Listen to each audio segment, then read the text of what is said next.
Bom, pessoal, então boa noite. Nós vamos falar um pouquinho sobre os teratogênicos. Eu vou fazer a introdução, a gente vai ver aí o que significa esses teratogênicos, vamos citar alguns exemplos e, na sequência, nós teremos aí a nossa roda de conversa sobre o assunto. A qualquer momento vocês podem interromper, se estiver travando, me avisa, usa o microfone, tá? Porque eu estou fora da plataforma, eu não consigo visualizar o bate-papo. Então, para a gente começar entendendo, né? Se o slide não estiver passando, por favor, me avisa.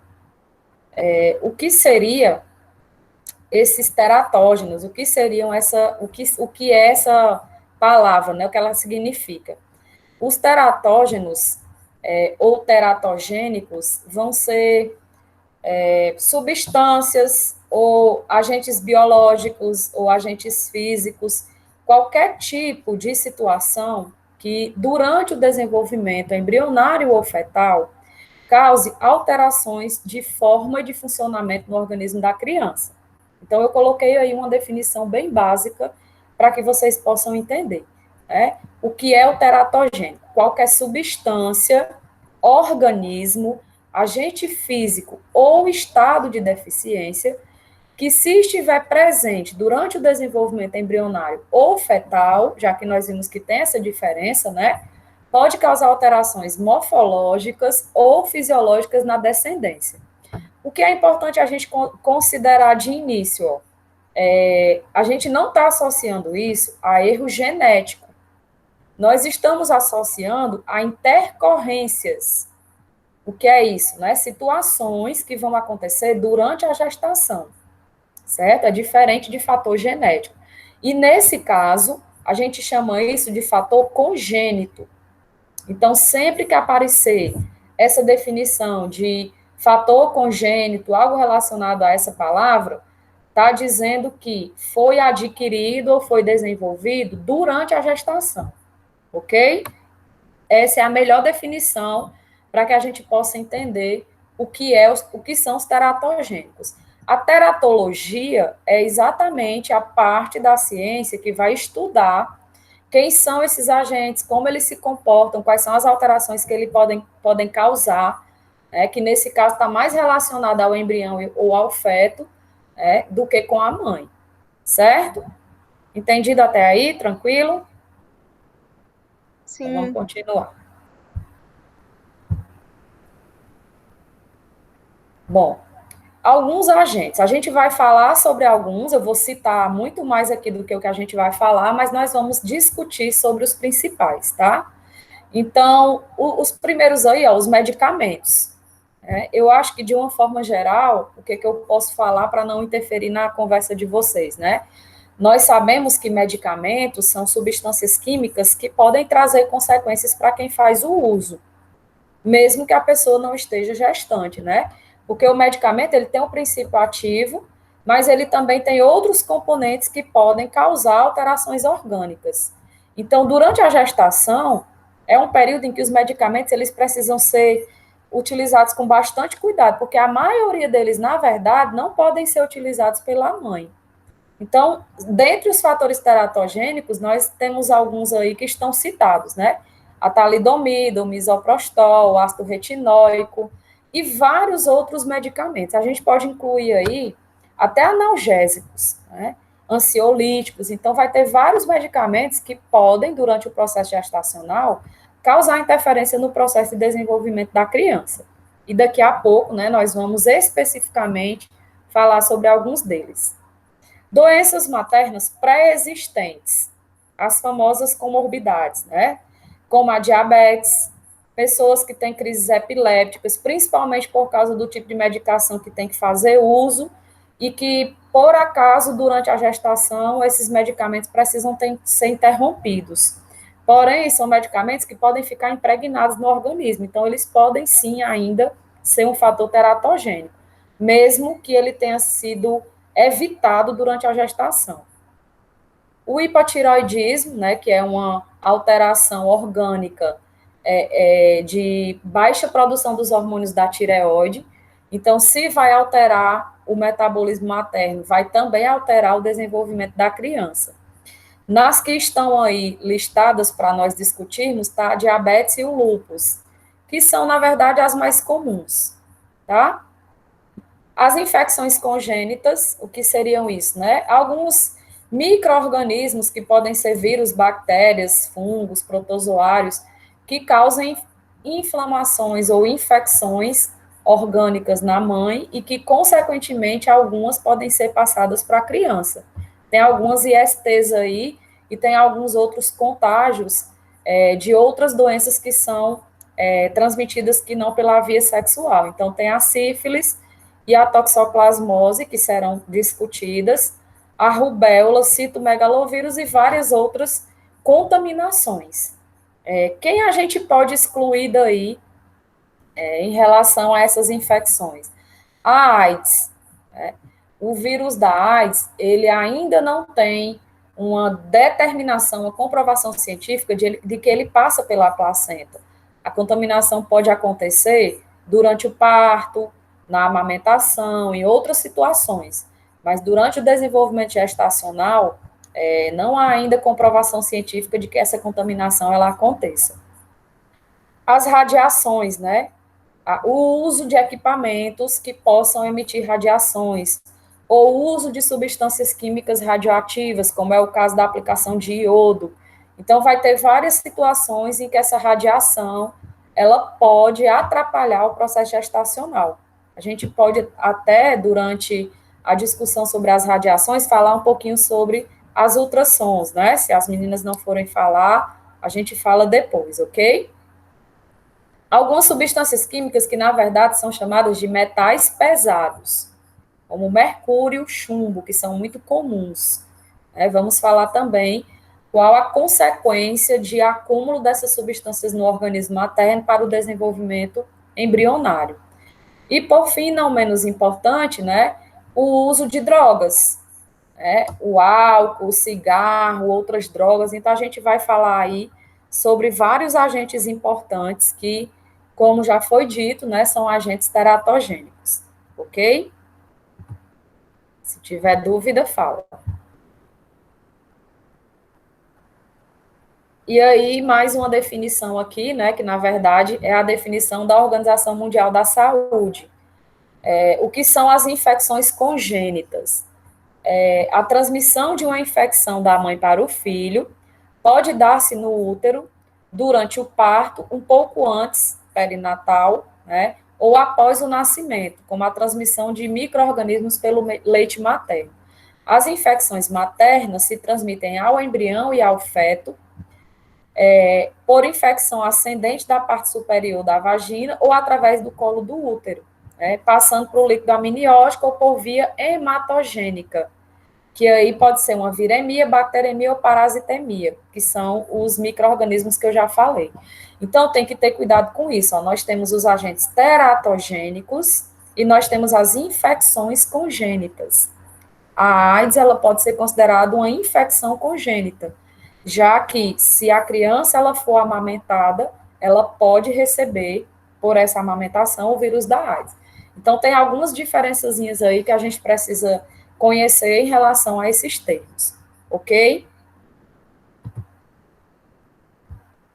Coloquei aqui a sequência, né, só para vocês lembrarem aí qual é a ordem das apresentações e distribuir isso nos slides, como eu disse, só como roteiro.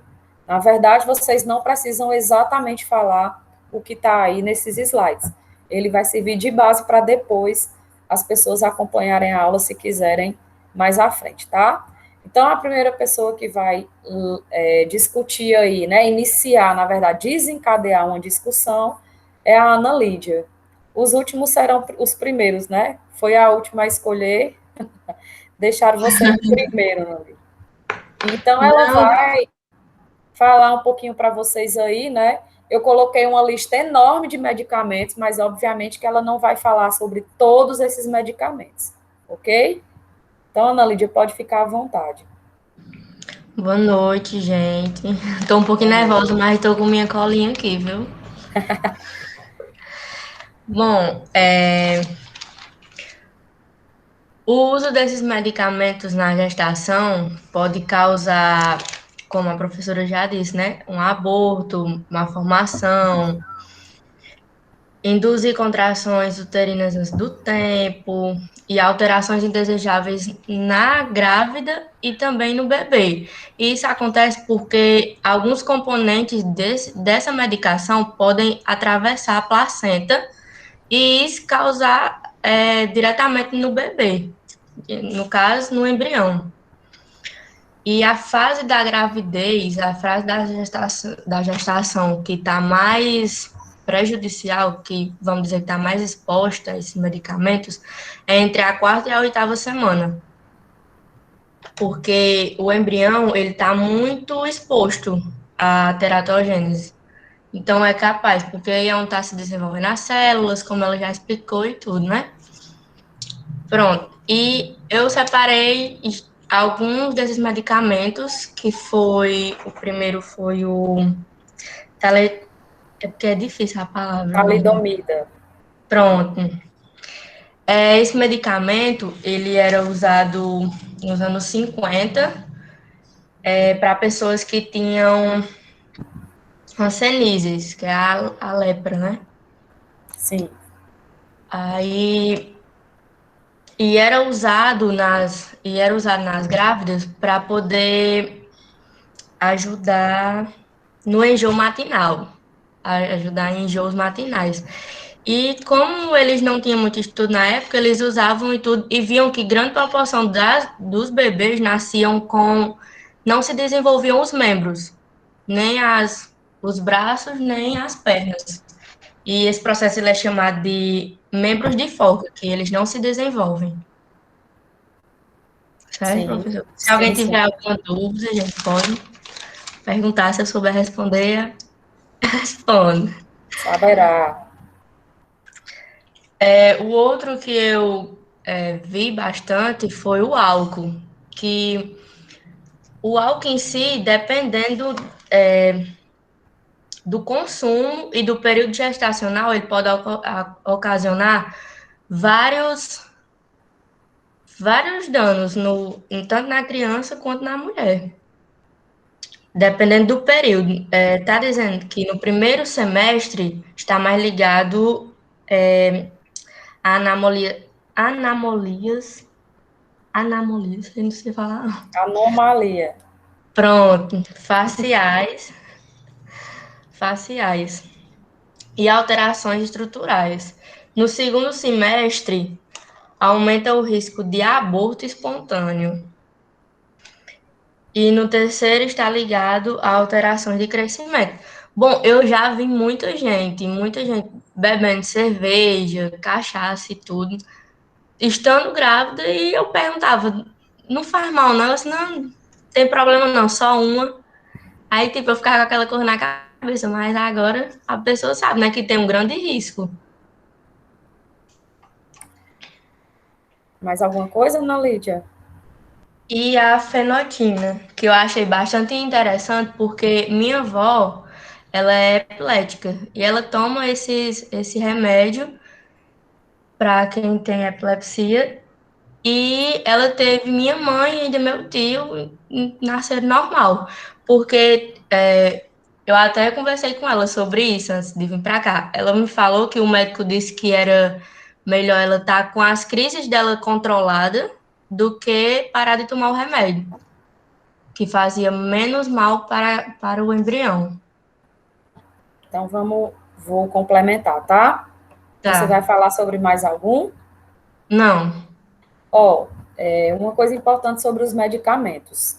Quando eles são tomados durante a gestação, existem alguns medicamentos que são chamados de medicamentos tamponados. Os tamponados são aqueles que o efeito químico, por causa da quantidade de substância química, é reduzido, certo?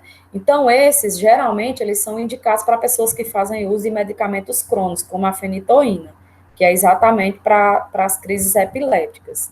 Por que que também a epilepsia, ela pode ser prejudicial? Porque quando acontece a desoxigenação do organismo materno, automaticamente vai trazer danos para o desenvolvimento da criança. Então, a medicação, geralmente, assim como as outras que ela citou, o problema vai ser a má formação do corpo, da face, dos membros. E no caso da epilepsia, para a criança, um processo de desoxigenação pode trazer a um problema neurológico. Então, praticamente seria assim: a mãe que tem epilepsia, ela não tem indicação para ter filho, não é que não pode, ela não deve, ela tem que evitar, mas caso isso aconteça, a medicação ela realmente não pode ser parada, né? Por quê? Porque a crise epiléptica ela pode trazer danos ao sistema nervoso central da criança por causa da desoxigenação e isso causar problemas neurológicos. Deixa eu só aceitar aqui, eu acho que é Sabrina que vem chegando. É ela mesmo, Sabrina, acho que é bom se atrasar. Vou colocar ela aqui na conversa para a gente continuar. Certo? E aí, ó, aqui ainda tem alguns medicamentos que, se vocês olharem na lista, eles são bastante conhecidos. O captopril, que geralmente é utilizado por pessoas que são hipertensas, né? E aqui, ó, tetraciclina e a penicilina, que são antibióticos, né? Os antibióticos, por exemplo, quando eles são utilizados pela mãe, se ele for absorvido pelo organismo da criança, ele pode causar fragilidade nos dentes, ele pode causar fragilidade nos ossos. Então, ele já vai trazer também alguns problemas estruturais. Os ansiolíticos, né? Geralmente, quem faz uso de ansiolítico, as pessoas que têm crise de ansiedade, que têm depressão, que faz uso de medicamentos ansiolíticos, eles também causam malformações nos membros. E quem faz uso de remédios emagrecedores, eles têm geralmente a tendência de causar os mesmos problemas que os ansiolíticos. Então, o que é mais indicado? Quem faz uso de medicação crônica, se for engravidar, ter orientação médica desde o início para fazer a orientação em relação à quantidade do medicamento e ao tipo de medicamento que pode ser tomado. Né? Os analgésicos, os antiespasmódicos, esses remédios mais comuns, como o remédio para dor de cabeça, Sonrisal, etc., eles também não devem ser utilizados. Porque apesar de aparentemente ser remédios que são mais comuns de serem consumidos, né, como a Ana Lídia falou, no início da gestação, quando começa o processo da organogênese, esses medicamentos podem trazer, sim, o risco da malformação no organismo da criança. Ok? Alguma Professora, dúvida? Sim. eu queria que só a senhora explicasse melhor sobre o ácido retinóico. O que você leu sobre ele? Você conseguiu ler alguma coisa? Consegui. Eu Então, li que passe que eu ele complemento. era ótimo para acne, só que quando você começava, se você engravidar fazendo o tratamento, você tem que suspender o uso, mas mesmo assim ele fica no seu organismo. E pode levar também, quando o bebê estiver amamentando, trazer vários riscos para ele, então, pelo excesso da vitamina A. Eu não entendi muito bem como é que eles. É porque, Como é? Não, assim, ó, não Mas entendi muito bem. também, sim, quem quer falar? mas também eles têm os efeitos colaterais, né? De quem faz o uso. Porque Sim, eu já vi muita gente que faz uso dessa medicação ter sim. aceleração no coração, ter o sódio baixo. A maioria Pode das ter pessoas depende do organismo isso, e má formação facial também. É porque, assim, a corretamente. gente está, na verdade, se voltando mais para o embrião, mas é bom lembrar que todo medicamento, quando ele é tomado, ele pode sim ter os efeitos colaterais em quem faz o uso, né? O ácido retinóico, ele é o ácido, ele tem a mesma composição, né? Tem a mesma função no nosso corpo da vitamina A. Quando você faz o uso da medicação, ele vai causar o chamado hipervitaminose. Então, quando você aumenta, você invalida a ação da vitamina no organismo. Por isso que é um medicamento que tem que ser utilizado comedidamente, com acompanhamento médico. Nem todas as pessoas têm aceitação desse medicamento no organismo, tá?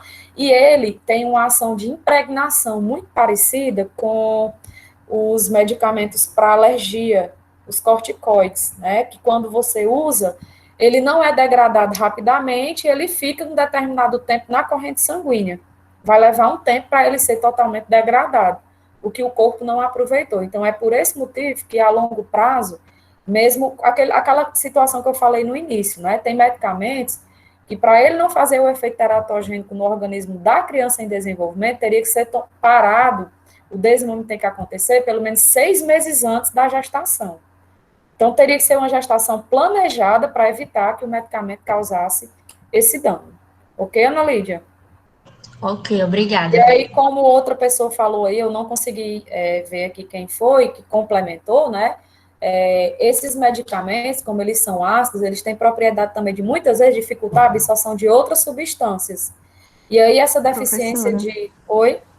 teve uma paciente que ela estava fazendo uso dessa medicação. Só que Sim, ela não sabia que estava gestante. sim. Ela estava até fazendo acompanhamento com um dermatologista. E ele ficou, tipo, muito surpreendido pelo fato que é muito forte no organismo. E Sim. ele disse que não sabe como foi que o feto sobreviveu, porque mesmo ela estando gestante, ela estava utilizando a medicação. Aí, assim, é aquela questão de a probabilidade, né? Não é que toda vida que a pessoa vai fazer uso, essas situações vão acontecer. São as probabilidades. E aí, quanto maior o tempo de uso, maior a probabilidade, mas a gente tem que lembrar também do que a Ana Lídia falou no começo, a relação do período da gestação, né? Que quando está havendo o início da organogênese, é onde é mais perigoso, por quê? Porque é o início da formação das estruturas corpóreas. Então, é nesse período em que o risco ele é maior, certo? Então, tem várias coisas a serem consideradas para perceber a questão da teratogenia acontecer no organismo da criança, certo? Ok, até Certo. aí, pessoal? Sim. Ok. Mais alguma coisa? Não, acho que é bem tranquilo essa parte. Sim, sim. Quando a gente divide, né, o conteúdo, cada um traz um pouquinho, a gente vai complementando, eu acho que é bem mais fácil da gente conseguir compreender, né? Fica bem mais leve, Corretamente. mais Com interessante certeza. também. Por isso que eu acho bom compartilhar as coisas com vocês. Ó, agora então a gente vai passar para as doenças maternas pré-existentes, né? Que a gente colocou duas aqui. Eu coloquei a diabetes e o lúpus, se eu não me engano. E aí quem vai falar, liga o vídeo, né? Se apresente aí, que tem algumas aqui, né? Escritas aqui no slide, mas a gente vai falar preferencialmente da diabetes e do lúpus. E depois eu posso falar alguma coisa, por exemplo, sobre a miastenia, que é uma doença mais rara, ok? Quem vai falar agora?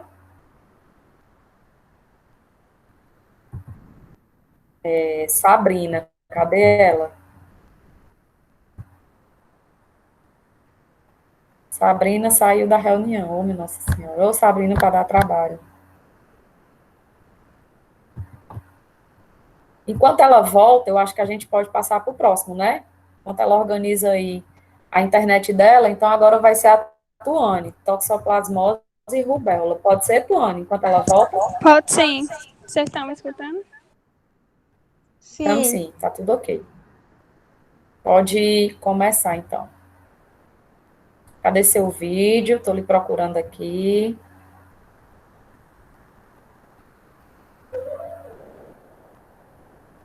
Tuane?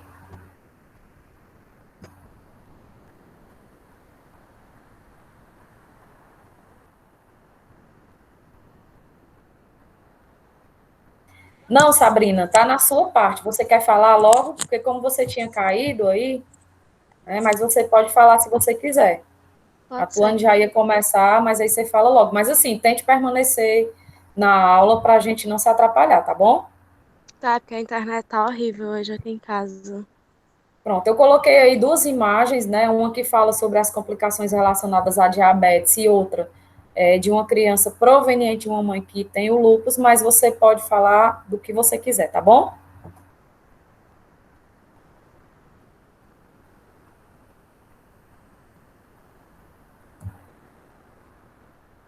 Sabrina?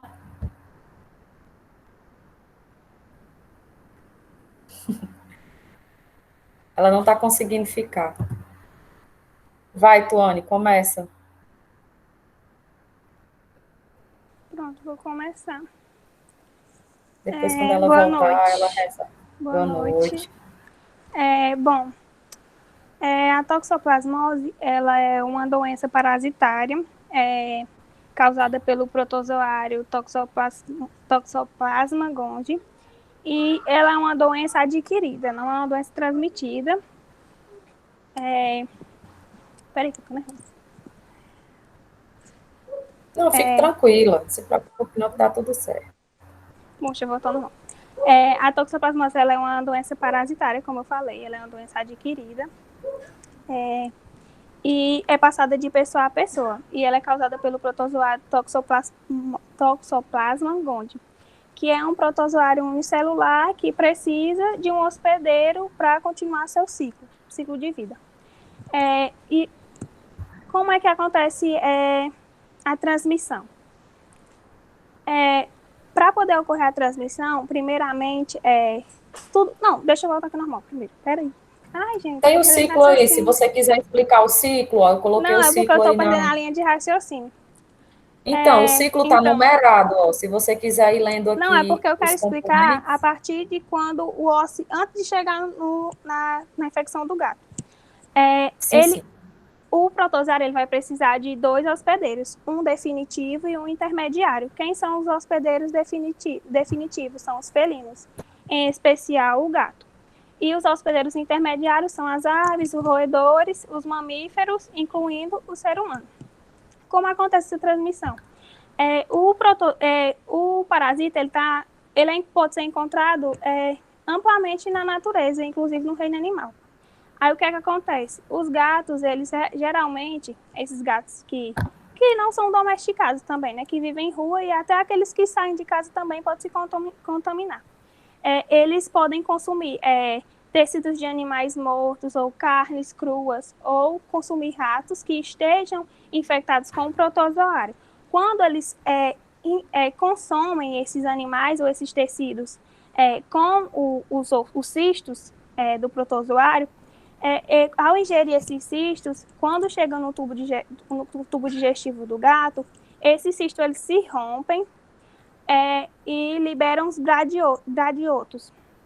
Quando esses bradiotos chegam no intestino, eles entram nas microvilosidades, aí vão e se multiplicam, e se diferenciam e começa uma reprodução assexuada.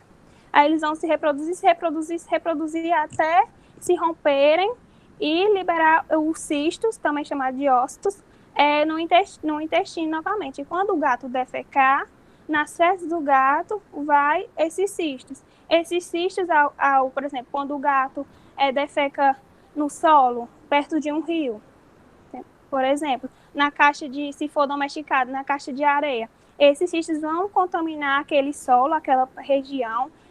Os cistos contaminados do protozoário, ao entrar em contato com o solo, imediatamente, eles não são infectantes. Eles vão se tornar infectantes após passarem pelo processo de esporulação, que é outro tipo de reprodução. Aí, após isso, o solo e aquele ambiente se tornam contaminados. Se contamina o solo, podem contaminar naquele solo os vegetais que estejam presentes, os pastos do gado, os legumes, as frutas. Se ocorrer uma chuva naquele local, os ócitos vão descer para o lago, aí vão contaminar a água, e o ser humano adquire a doença a partir daí. Quando ele consome a água que não é tratada, quando ingere frutas e legumes que não são lavados adequadamente, quando... Tuane, cadê sua câmera ligada? Não tá ligada? Tá não. Tá, no meu tá ligada. É porque, tipo, eu tô com dois... Tem dois aparelhos. Tá aqui, professora. No meu Vá, tá pode continuar. É porque eu tava vendo aqui o outro. Pronto. Aí, os sintomas, geralmente essa doença, ela, na maioria dos casos, se torna assintomática, mas pode apresentar febre, calafrio, algumas manchas no corpo e dor no corpo. Aí, o problema é quando a gestante, ela se infecta, principalmente no primeiro trimestre, que é o primeiro trimestre, onde o feto vai estar em desenvolvimento. Quando ela adquire a toxoplasmose nesse período, há 75% de chance que ocorra lesões fetais severas, que pode ocasionar malformações no feto, que pode ser a hepatomegalite, que é o aumento do fígado, icterícia, que Aí é eu a pele amarela. aí para facilitar para você, ó, as manifestações. Aí as calcificações cerebrais, que são estruturas que não fazem parte da nossa anatomia, hidrocefalia, microcefalia, como diz aí, surdez e cegueira, porque o protozoário ele atinge a nossa retina do olho, porque como eu falei anteriormente, nós seres humanos somos hospedeiros intermediários. Por quê? Porque nós não damos sequência ao ciclo do protozoário. Quando nós adquirimos, temos o protozoário no nosso organismo, ele vai ficar e vai passar, vai como se diz, passar para outros órgãos, vai, por exemplo, para o coração, para o olho, para os nossos músculos, e assim sucessivamente. E o ciclo do protozoário só se completa nos felinos. Por isso que todo mundo diz que a toxoplasmose é a doença do gato, porque ele dá continuidade ao ciclo e ele é o hospedeiro definitivo dessa doença. E essas são as malformações causadas pela toxoplasmose. Em questão ao tratamento, o tratamento ele é dado através dos medicamentos. Deixa eu procurar aqui, porque é um nomezinho difícil. Espiraminicina, que ele vai atuar na infecção em si, na infecção placentária, e também é utilizado uma associação de remédios parasitológicos, que são a sulfadiazina, junto com a pirimetamina e o ácido fólico. Eles vão eliminar esses agentes através da placenta. Vou lhe ajudar, viu? Vou só colocar alguns complementos, porque realmente você trouxe bastante informação. E assim... Deixa eu só complementar um pouquinho. Pode sim. Tem outras alterações que não estão aí, que é importante citar, que geralmente tem essa questão do aumento desses nódulos linfáticos, que fica bem edemaciado, ao estrabismo, que é tipo o olho torto, um desvio no olhar, estrabismo, e a restrição do crescimento intrauterino e também a prematuridade. O bebê pode nascer antes do tempo determinado. E ainda pode levar à morte, né, no caso. Pode nem nascer, na verdade. Natimorto. Por esse motivo, eu vou só complementar, tá, meu povo? Por esse motivo é que não é interessante as gestantes terem contato com gatos que sejam de rua, né? E se tem esse tipo de animal em casa, ter bastante cuidado com ele, a relação de o que ele come, por onde ele anda, porque realmente ele é o transmissor. A toxoplasmose é uma doença que ela vai ser diagnosticada naqueles primeiros exames de sangue que são realizados na gestação. É por isso também que os exames pré-natais, eles são fundamentais para isso, né? A toxoplasmose, ela é uma doença causada por um protozoário. Então, as doenças causadas por protozoários, na medicação, para que ele seja destruído, existe uma substância que é um pouco tóxica, chamada de antimônio. Então, a maioria das medicações que tratam de protozoários, elas são à base de antimônio. E o antimônio, tanto ele é tóxico para quem ingere a medicação, como vai ser também para a criança, né? É exatamente a presença do protozoário ou dessa medicação que pode causar todas essas manifestações que ela acabou de falar, né? E como vocês podem ver aí, a criança ela pode nascer com várias dessas alterações, dessas sequelas, ou uma só delas, porém todas elas são graves, né? A questão da cegueira, da surdez, o fígado aumentado, que é essa hepatosplenomegalia, né? A barriguinha distendida, né? E assim, outra coisa que é muito relacionada ao curso de vocês, a alimentação, né? A gente precisa, durante a gestação, ter bastante cuidado com a alimentação, os alimentos crus, mal higienizados, que não se conhece a procedência, eles entram dentro dos alimentos que vão trazer risco de aquisição desse tipo de doença, ok? Então, são algumas outras informações, né, só para que a gente complemente aí o que a Tony falou. Você tem mais alguma coisa para falar, Tony? Não, acho que eu falei tudo que tinha que falar. Aí agora vou falar sobre a rubéola. Sim, sim. Pode ficar à vontade. Eu acho que todo mundo já ouviu falar, né, sobre a rubéola. A rubéola, ela é uma doença viral, altamente contagiosa e infecciosa. Ela é transmitida quando a pessoa infectada, quando ela fala e ela expele gotículas ou quando ela espirra. Na maioria dos casos, é uma doença que é assintomática, não apresenta sintomas, mas quando apresenta sintomas, geralmente o sintoma que possa vir a diagnosticar, que dá uma luz sobre o diagnóstico mais específico que seja rubéola, são manchas avermelhadas, tipo umas erupções, e elas geralmente aparecem aqui de trás das orelhas e se espalham pelo o resto do corpo. E os sintomas que mais comuns, que são comuns também, são febre, mal-estar, como é que eu posso dizer? Dor nas articulações e no corpo. Em si, por exemplo, a rubéola não é uma doença assim, tão preocupante. Ela se torna mais preocupante quando a gestante se contamina. Quando a gestante entra em contato com o vírus, ela... Não, peraí, que eu tô vendo. É isso mesmo, pode continuar. Pronto. A gestante, quando ela se contamina com o vírus, geralmente ela não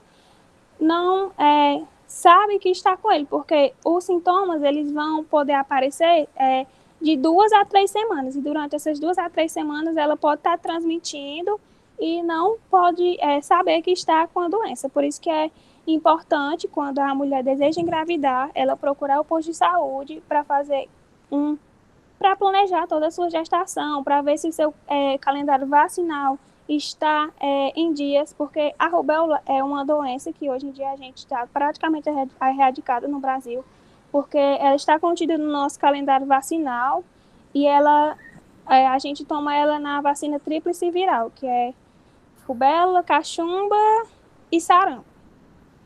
E é indicado que toda gestante que não tenha tomado na infância, que não está seguindo o calendário vacinal, tome um mês antes de tentar começar a engravidar.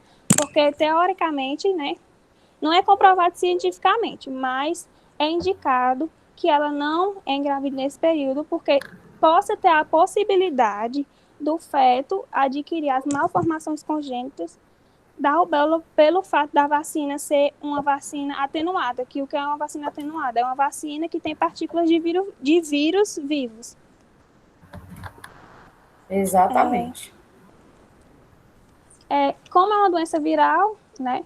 Ela não tem um tratamento específico, o que vai poder acontecer? Apenas medicamentos que aliviem os sintomas, né? Que é remédio analgésicos para febre e dor. Exatamente. Ótimo, perfeito. Né? E o que pode a rubéola pode ocasionar no feto? Pode ocasionar no desenvolvimento dele, atraso no desenvolvimento, baixo peso, microcefalia, perda da audição, cardiopatias, deficiência intelectual, icterícia e pupilas esbranquiçadas. E também o parto prematuro, né? O parto prematuro e o natimorto. Exatamente. Ok. Pessoal, querem perguntar alguma coisa? Viram que ela está bem preparada, né? Pode ficar à vontade. Quem tiver alguma dúvida, se tiver o meu alcance, eu respondo. Sim, e também tem, quando eu falei que antes de começar o pré-natal, a gestante toma, e após o parto, a gestante também toma. E uma das orientações de saúde da equipe de enfermagem é orientar que aquela puérpera, ela não engravide nos próximos 6 meses. Justamente para não ocorrer Para adquirir a imunidade adequada, né? E em conta, né, que o útero só volta a normal depois de 2 anos, né? Mas, enfim. Isso aí é uma informação importante. Pronto, Dúvidas, gente, pessoal? Tá tranquilo?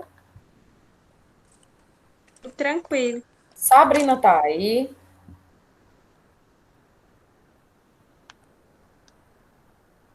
Então, vamos continuar, né? Vamos olhar aqui quem é o próximo.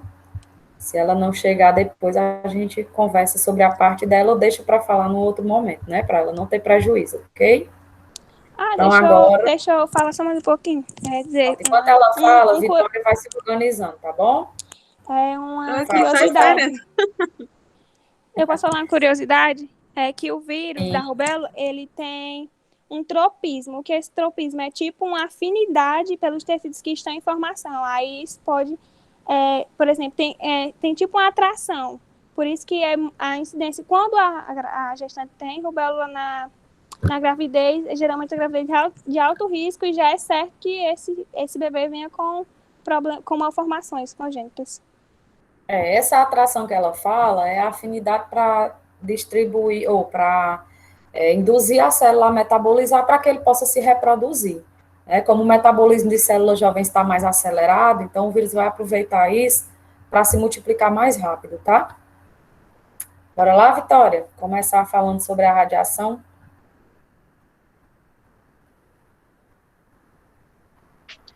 Boa noite, gente. Boa noite. Eu fiquei com as substâncias radioativas. Eu vou começar falando, primeiramente, o que é isso, né? Porque eu mesmo me fiz essa pergunta que eu tinha muita dúvida. E foi até um pouco difícil eu encontrar relacionado com a gravidez, porque a maioria dos artigos que eu li falava mais em questão de tratamentos e não de consequências, né, que a pessoa poderia adquirir. Então, assim, uma introdução do que é substâncias radioativas vai ser o quê? São aqueles cujos átomos apresentam a capacidade de eliminar radiação, que é energia, né? E essa energia, ela pode ser o quê? Alfa, beta ou gama, ou seja, é uma quantidade que não pode ser, assim, como é que eu posso falar? Percebida. Ela não pode, isso, de forma espontânea, a partir do seu núcleo. Ou seja, o átomo ele vai oferecer uma radiação para a pessoa que vai estar recebendo, né? E esse átomo ele vai apresentar elétrons, vai apresentar prótons e vai apresentar nêutrons também. Isso ocorre porque quanto maior o átomo, quanto maior a massa desse átomo, maior vai ser a emissão de radiação no corpo.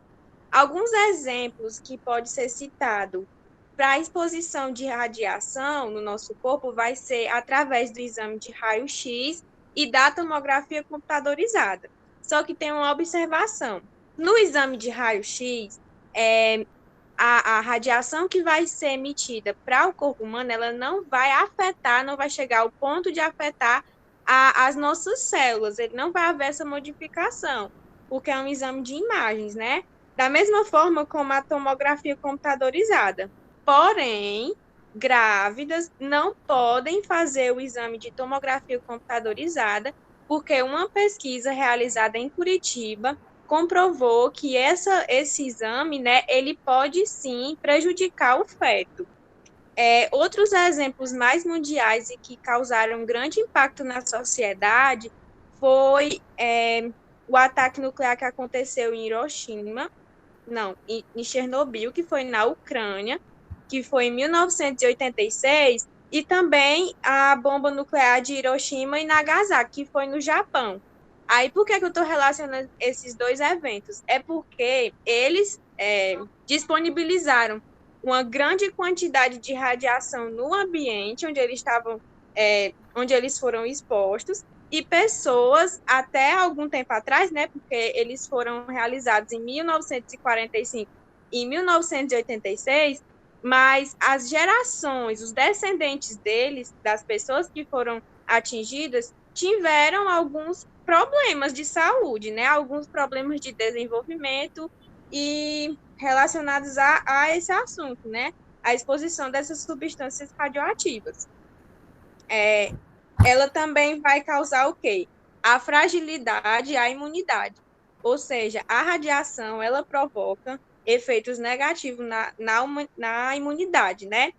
Aí, como até outras pessoas já falaram, né, que está bem relacionado, que eu vi que se repetiu bastante, é que vai causar também a malformação congênita, pode causar o óbito intrauterino, causa o distúrbio do crescimento e do desenvolvimento, e também pode causar microcefalia e retardo mental, a exposição pela radiação, né? E eu vi dois nomes no artigo que eu li, que fala assim, que pode causar efeitos mutagênicos e efeitos carcinogênicos. Aí, o que é isso, né? Esses efeitos mutagênicos, eu vou ler aqui, com a exposição é capaz de induzir uma mutação, um dano na molécula de DNA, que pode ser passado para gerações seguintes. Cadê o slide? Aqui no slide, a professora até colocou assim, né, ó, alguns tipos de tumores, leucemias, e anomalias genéticas, anormalidade genética, né? O que é isso? É justamente essa modificação da molécula de DNA, né? Porque ele vai alterar, ele vai penetrar no nosso corpo e vai conseguir fazer essa modificação. E esses carcinogênicos vai ser justamente o que está relacionado com a leucemia, que vai ser o efeito cancerígeno. Ele vai afetar muito o feto e também pode trazer efeitos negativos, não só para o feto, mas também como para a mãe também, né? Com certeza. Aí, eu também vi essa parte aqui, que fala que a ocorrência desses efeitos depende da dose de radiação, que foi até uma observação que eu fiz no início, que tipo, o exame de raio-x, né, ele não tem uma emissão tão grande como, por exemplo, na tomografia, que é bem maior, e que é proibido para as grávidas. E ela vai ser prejudicial, ele vai ser prejudicial principalmente no início da gestação, né? Aí, geralmente, baixas doses de radiação absorvida podem provocar danos transitórios, que pode ter reparo com o passar do tempo e vai ser um reparo natural, né? O corpo, ele vai se adaptando e vai conseguindo, o organismo ele vai conseguir se estabilizar, mas em casos mais graves, né, vai ter que ter sim uma atenção maior.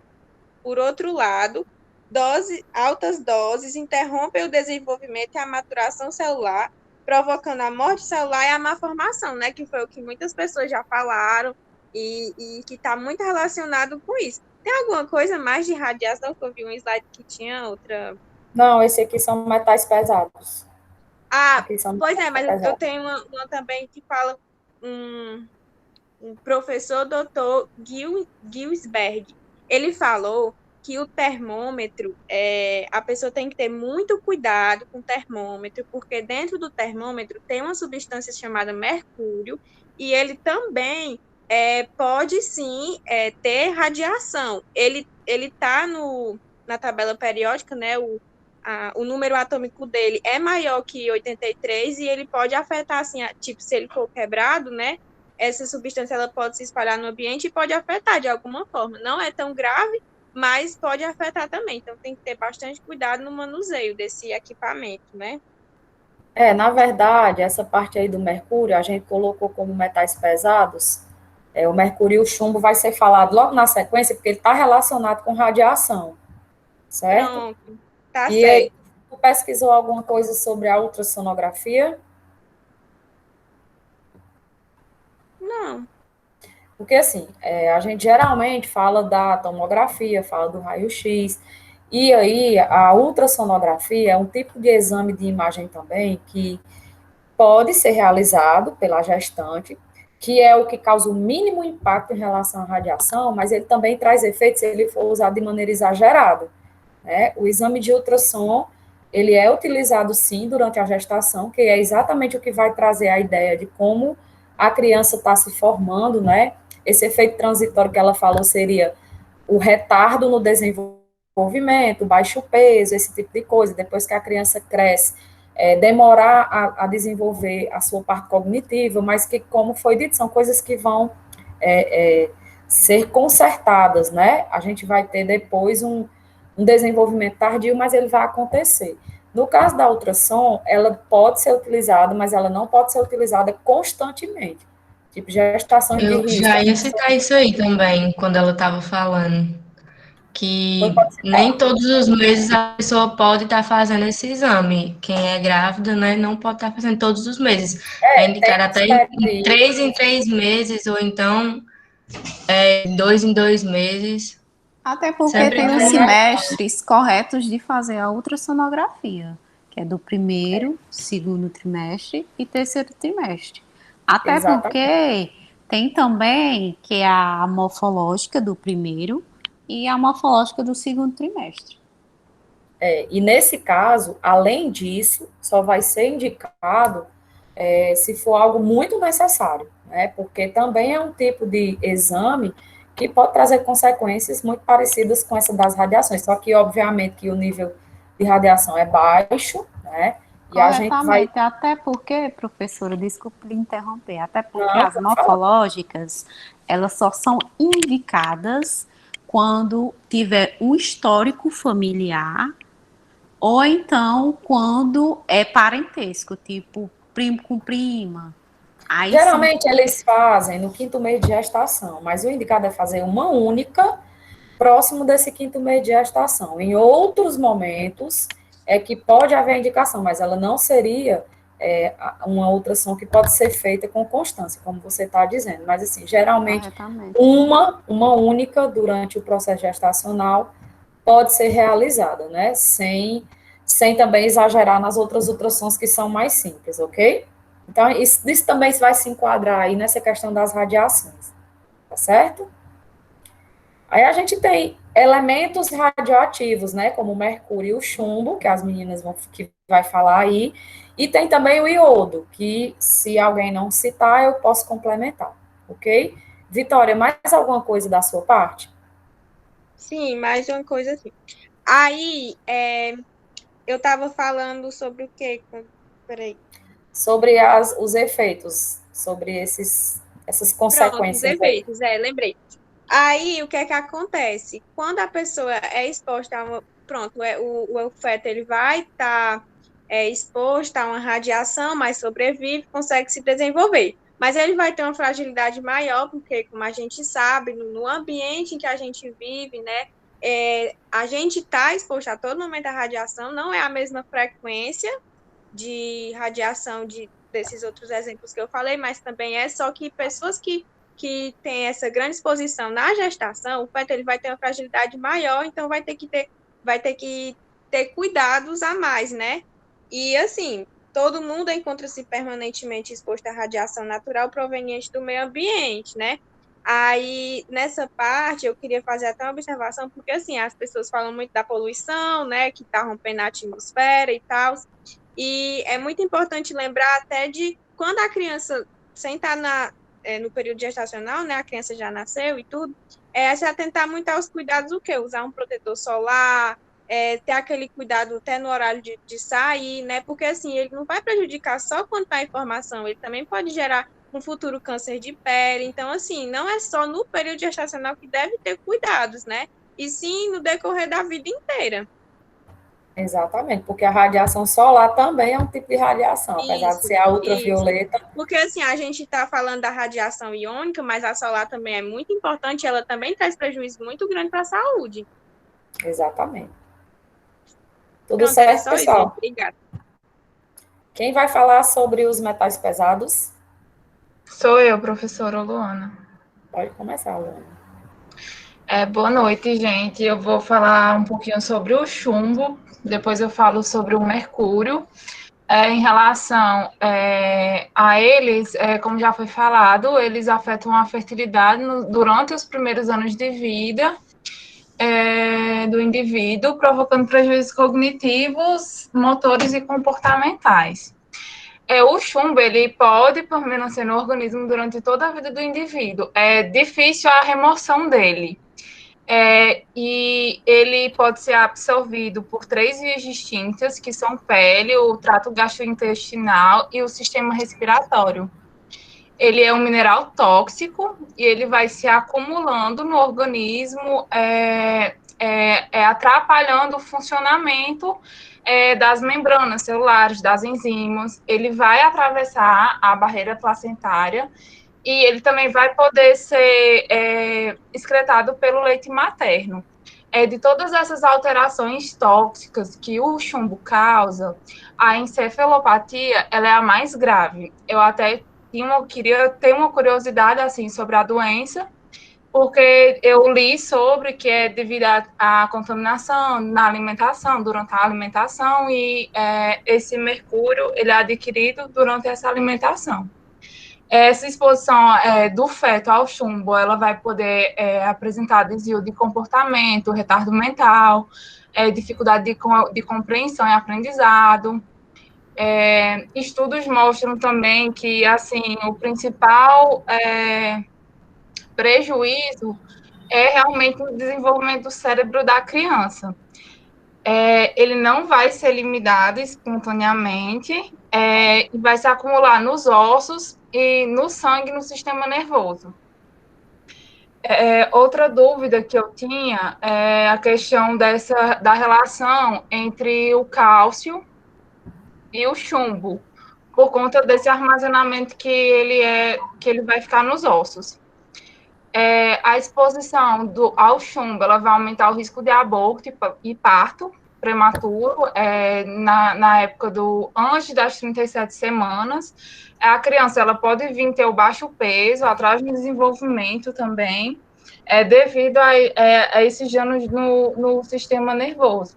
A presença do chumbo ela pode estar contida na água potável, a água que a gente consome, pela corrosão dos encanamentos, porque nos encanamentos contém uma substância que contém chumbo, nas pilhas, nas joias, nas tintas, tanto que, tipo, eu acho que a gente vê muito falar, tipo, sobre mães grávidas não podem pintar o cabelo, não podem se expor a certas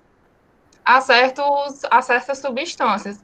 Mas a gente esquece que realmente a gente pode estar, tipo assim, presente em contato constante com essas substâncias de diversas formas, como pegar em pilha, ter contato com alguns tipos de tintas.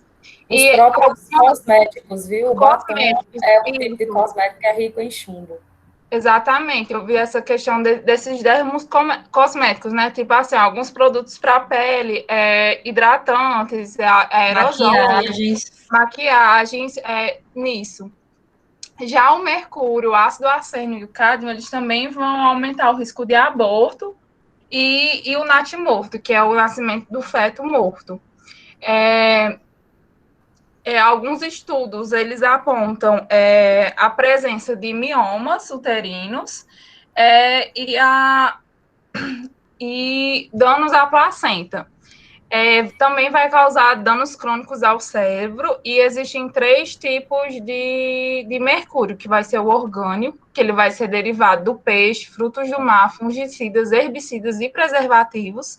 A gente vai ter os inorgânicos, que vão estar presentes nas preparações antissépticas e dermatológicas, que são essas que a gente mencionou agora, e o elementar, como a Vitória comentou, o termômetro. Aí o mercúrio inorgânico ele vai estar presente na produção de baterias, de termômetros e de tubos fluorescentes de PVC. Uma curiosidade que eu estava lendo em alguns artigos que eu não sabia, que aquele preenchimento de restauração dentária, que era utilizado antigamente, o nome é amálgama, ele foi considerado um dos maiores contribuintes de mercúrio no corpo humano. Tanto que hoje em dia os dentistas não utilizam mais ele. Aquele preenchimento que é metálicozinho das obturações que faziam antigamente, hoje em dia usam resina. Antigamente usavam eles. Foi descoberto devido a estudos que eles causam um prejuízo tanto bucal como acúmulo de mercúrio no organismo. Nos homens, o mercúrio ele pode causar a deficiência nos espermatozoides. O homem ele pode ter esses espermatozoides diminuídos. E as medidas preventivas para que a fertilidade ela não seja afetada, o ideal é que as pessoas que pretendam engravidar, elas tentem diminuir o contato com esses tipos de agentes, tipo pessoas que trabalham com salão de beleza, para ter um remanejamento dessas atividades, para procurar ter menos contato com essas substâncias, porque elas são removidas muito lentamente do organismo. Tem umas que não são, como no caso do chumbo, o organismo ele não elimina e a gente vai acumulando.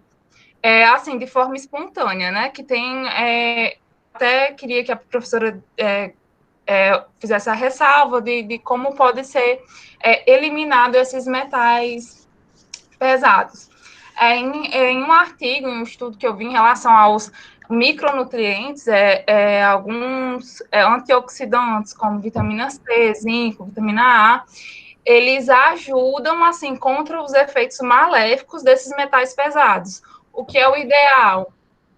Que a gente também consome mercúrio na alimentação. Como eu falei da questão da presença do mercúrio na parte orgânica. A questão da alimentação. A gente consome alguns alimentos que têm essa quantidade de mercúrio.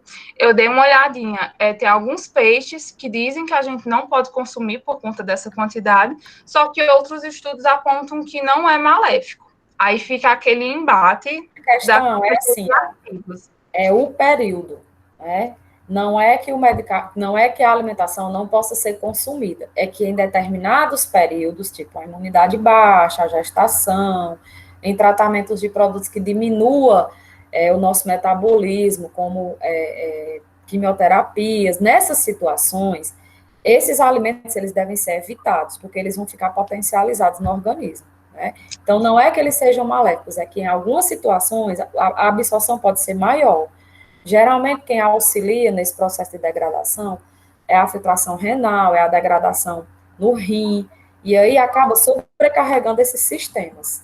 Tá? E no caso da gestante, né, exatamente porque, além de causar danos para o organismo materno, pode causar todos esses problemas que nós estamos vendo aí, que além de fisiológicos, neurológicos são os piores. Né, que são definitivos no organismo, certo? Exatamente. Aí, em relação à alimentação, o indicado é a gestante fazer uma alimentação mais orgânica, sem o consumo de produtos com agrotóxicos, porque a gente sabe que a alimentação, a gente acha que está fazendo uma super alimentação saudável, e, na verdade, a gente está ingerindo esses metais pesados como outros agrotóxicos, em grande quantidade, isso acaba trazendo um prejuízo. O ideal é que se não pode fazer uso de uma alimentação orgânica, né, sem esse uso de agrotóxicos, lavar bem as verduras, as frutas e tirar a casca. E não comer os alimentos crus de preferência, né? Isso. E assim, porque também não é indicado, tipo peixe. Porque também o boi também essa substância pode ficar na carne da vaca, né? No boi, no caso. Sim, porque assim, eles fazem parte do solo. Né? Aqui no Brasil tem várias regiões, como por exemplo a região centro-oeste, em que os metais pesados são muito comuns, fazendo parte da composição do solo. E o vegetal, ele absorve essas substâncias do solo. Os ruminantes são herbívoros, então, consequentemente, essas substâncias, elas vão ser transferidas pela cadeia alimentar, certo? E elas têm, como foi dito pela Luana, efeito cumulativo na natureza e no nosso organismo, certo? A energia tem efeito dissipativo, os metais pesados têm efeito cumulativo. Então, vamos imaginar, está na água do rio, passa para o organismo do peixe, o peixe passa por um peixe maior, a gente se alimenta dele. Quanto mais ele passar de um organismo para outro, a tendência é que o organismo ele vá aumentando esse acúmulo. Então, nós que somos os receptores finais dessa alimentação, vamos receber um quantitativo muito grande desses metais no organismo. Né? Então, em determinadas situações, o nosso corpo ele tem um potencial de absorção maior, ou a consequência vai ser mais rápida por causa da nossa questão imunitária, do nosso metabolismo de uma forma geral, considerando que gestação não é doença, mas que o organismo está fragilizado e alterado, né, pela questão de estar tendo que guiar os nutrientes para outro organismo que está em desenvolvimento, a imunidade está um pouco menor, então tudo isso tem que ser levado em consideração, ok? Pronto. Professora, a ressalva que eu queria que a senhora fizesse é falando em questão da encefalopatia e essa questão do cálcio com o mercúrio. Porque O que é que você quer que o eu acúmulo diga? do chumbo, ele é nos ossos. Aí tem Sim. relação, qual a relação? O que vai acontecer, né? O osso, a estrutura do osso naturalmente no nosso corpo, ele é um armazenador, certo? E a matriz óssea, o osso depois de ele estar em desenvolvimento, ele tem um limite de crescimento. Então, se você começa a armazenar outras substâncias que não os íons normais que compõem o osso, essas substâncias vão substituir os íons. Então, você vai deixar de armazenar o cálcio para armazenar o metal pesado. E ele não faz a mesma função, né? E aí, descalcificando o osso, ele vai ficar fragilizado. A questão é substituir o armazém, né? Tirar o que é necessário para armazenar outra substância que é nociva ao organismo.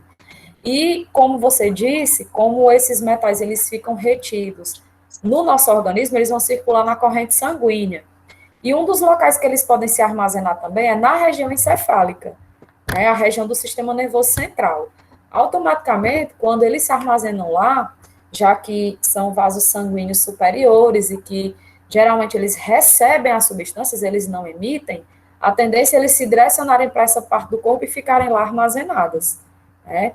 E aí, estando no sistema nervoso central, eles vão causar todas as disfunções que você imaginar relacionada ao controle que o sistema nervoso realiza no corpo, inclusive a parte cognitiva, que é muito falada aí nos efeitos colaterais desses metais no organismo humano. Certo? Certo, beleza. Deu para entender? Deu sim. Pronto, mais era alguma isso. coisa? Não, eu concluí o que eu dei uma olhadinha. Bom, então agora a gente vai passar aí, ó, para quem vai falar sobre o álcool primeiro, né? Depois sobre o cigarro. A gente colocou separado, né? Para não ficar sobrecarregado. Se eu não me engano, deixa eu ver aqui nos slides aqui. Eu fiz essa separação. Ó, primeiro a Jordana vai falar do álcool, depois a Karine vai falar do cigarro, ok? Praticamente eu coloquei no mesmo slide, porque é só um roteiro aí para vocês. Bora lá. Boa Quem vai falar? noite, pessoal. Boa, Eu, Jordana. fica à vontade. Boa noite, pessoal. Eu vou falar um pouquinho sobre o álcool. Professor, eu liguei minha câmera, mas eu acho que o notebook está com problema, mas acho que daqui a pouco deve aparecer minha imagem aí. Tá bom, já estou esperando. Pronto, deu certo. Vamos lá. Pronto. Boa noite, pessoal. Vamos lá. A maioria das mulheres que fazem o consumo do álcool durante a gravidez, elas ainda não sabem que estão grávidas. Isso geralmente acontece no primeiro trimestre. Cientificamente, está claro e comprovado que o excesso do consumo de álcool durante a gravidez pode afetar o crescimento normal da criança. A OMS ela tem realizado estudos que comprovam a influência negativa do álcool na gravidez e deixa eu olhar aqui, comprova consumida por mulheres grávidas durante esse período. Esse dano, ele é maior ainda no feto que está se desenvolvendo no útero. Um dos efeitos prejudiciais mais frequentes nessas gestantes que fazem o consumo do álcool é uma malformação no corpo, nos órgãos internos, o atraso mental. Algumas crianças, elas não desenvolvem, após o crescimento, elas têm uma dificuldade no crescimento normal, sem contar que esse excesso também pode ocasionar um aborto. Qualquer quantidade de álcool, menor que seja, ela está colocando em risco o desenvolvimento do feto, e isso muitas vezes vai acabar trazendo deficiências mentais e físicas devido a esse consumo. Resultado dele. As bebidas alcoólicas, elas penetram no feto através da corrente sanguínea materna.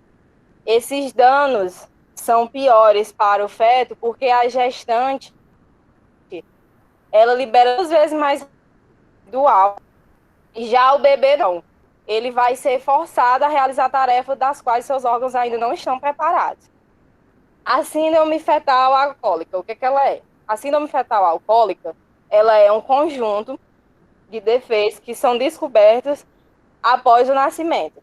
Esses defeitos podem ser físicos e mentais, causados pelo consumo de álcool. Coloquei a imagem Segundo aí a para OMS, você. Tá na imagem aí dos slides para você explicar. Síndrome alcoólica fetal. peraí, deixa eu só coisar aqui que minha imagem está ruim. Pois bem, essa síndrome alcoólica fetal é resultado justamente desse consumo excessivo de álcool. E alguns especialistas dessa pesquisa sobre a síndrome fetal, eles acham que é imprudente alguns obstetras aconselharem baixas dosagens de bebida durante a gestação. Geralmente são vinhos. Existe depoimento de gestante que fala que consome, chega a consumir uma taça, não diariamente. Mas fazem, eles acham imprudente, porque cada organismo é distinto um do outro e não vão reagir da mesma forma ao álcool. A OMS, segundo a OMS, cerca de 12 mil bebês no mundo nascem com essa síndrome fetal alcoólica. E alguns sintomas, eles não são tão óbvios logo após o nascimento. Às vezes, quando a criança tem a idade entre 3 a 4 anos, é que vai ser percebido. Em outras palavras, eles acham que essa síndrome fetal alcoólica pode ser definida em um invólucro permanente, onde para o bebê o crescimento é tardio e sua capacidade intelectual é reduzida. Cerca de 20% dos nascimentos devido ao nascimento com defeitos congênitos, 20% deles são devido ao consumo de licor durante a gestação. Os especialistas que são pesquisadores dessa síndrome, eles falam que acham que não deve haver o consumo durante a gravidez e, caso ocorra o consumo, a gestante tem que falar sobre todo o seu histórico, se havia o consumo, se era em excesso o consumo de álcool antes da gravidez, se na família tem algum histórico de alcoolismo, se ela, após estar grávida, já ingeriu bastante álcool, tudo isso tem que ser informado para depois saber. Mas eles sempre dão ênfase e acham que o correto é não fazer o uso de bebidas alcoólicas durante a gestação. Vou só Pela complementar. gravidez, Sim, só uma explicação mais científica em relação a essa questão de não poder consumir. Né? Qual é a questão? O álcool ele é volátil, certo? E ele rapidamente é absorvido pelo corpo, vai transitar na corrente sanguínea. Um dos sistemas que ele vai afetar imediatamente é o sistema nervoso central. Né? E aí começam aqueles efeitos, né, nocivos do álcool no organismo de quem está ingerindo. Quando ele se espalha na corrente sanguínea, rapidamente ele vai atravessar a placenta. E aí a presença desse álcool, além de tudo que ela já falou, né, e eu coloquei a imagem aí da síndrome alcoólica, quando a criança nasce, ela tem essas características no olho, né, a preguinha do olho diferente, esse afundamentozinho na parte superior do nariz, ou a partezinha superior aí da mandíbula lisa, né, sem aquela definiçãozinha do filtro, o lábiozinho mais fino. Além disso, a criança ela pode nascer com dependência química, certo? O que seria isso? Ela ter taquicardia, ela ter dificuldade, o atraso do desenvolvimento que você falou. Então, só para a gente entender, né? Quando assim, não há a necessidade de fazer o consumo do álcool, exatamente porque o álcool rapidamente ele toma de conta do organismo. E ele vai entrar no organismo da criança e ele vai debilitar o desenvolvimento. Além dessas características, né, principalmente faciais que aparecem aí na imagem, ok? Pode continuar, Jordana. Só um momento. Eu também vi, eu não foquei tanto nessa parte, que devido esse excesso também pode causar um nascimento prematuro para a criança e que tem muita, eu no caso posso dizer por experiência própria de conhecer, muita gente que não acredita nisso e conheço gente que só veio descobrir a gravidez lá depois dos 4 e bebia E sim, como eles falam, existe muitas pessoas que é isso, não tem um acompanhamento correto, e por ver que tem gente que fala uma dosagem pequena de vinho, uma taça, não faz mal, acaba fazendo isso e os bebês acabam nascendo com esses problemas. Quando não É nasce com isso. essas características físicas, uma das coisas que é mais comum é a questão do atraso do desenvolvimento. Demora a crescer, demora a Eles dão aprender, bastante ênfase nisso. não é? Repita aí, que travou.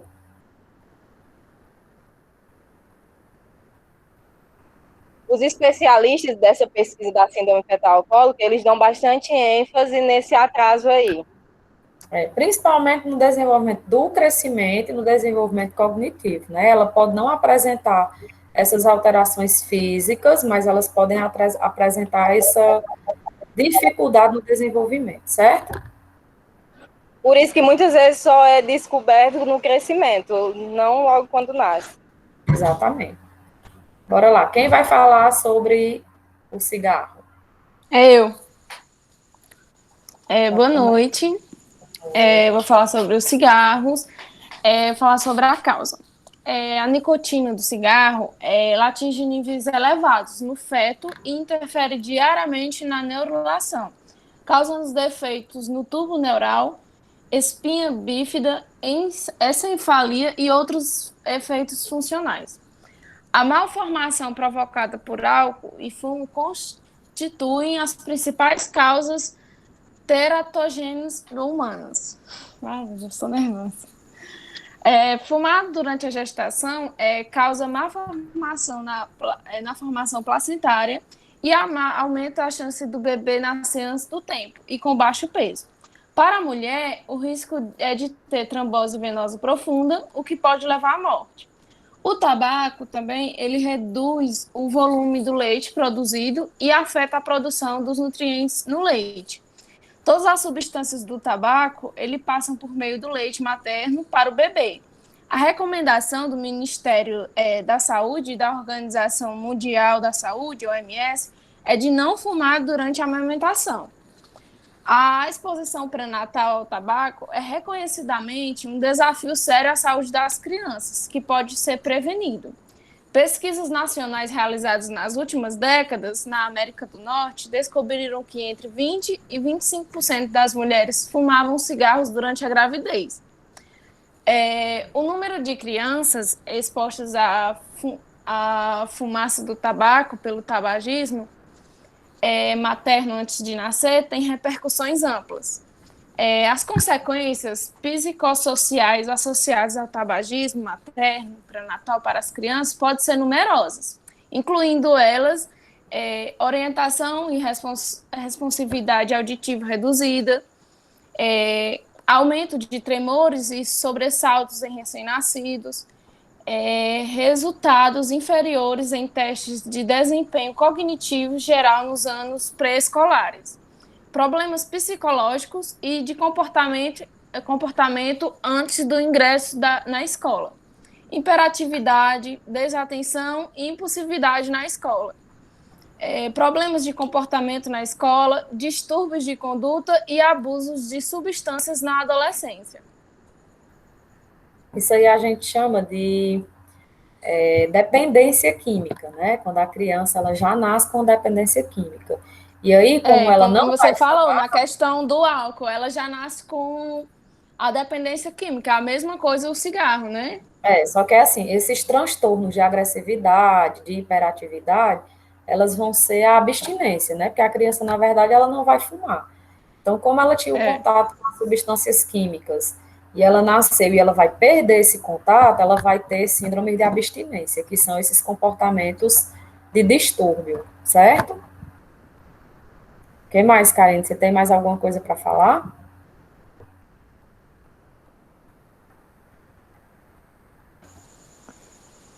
Não, professora, é só isso mesmo. Pronto. Então, pessoal, o que é importante também saber, né? Obviamente, quem faz o uso do cigarro há muito tempo, essas consequências elas podem acontecer mesmo que o cigarro ele seja impedido durante a gestação, porque também é uma substância que fica impregnada no organismo. Mas, quando se para de fazer uso do cigarro, pelo menos durante a gestação e a amamentação, diminui as chances de ter efeitos cumulativos, certo? Querem perguntar alguma coisa sobre essa parte aí? Ou a gente já pode continuar? Quem vai falar aí? No meu Sim. caso, minha mãe fumou e bebeu, sempre, a gravidez toda.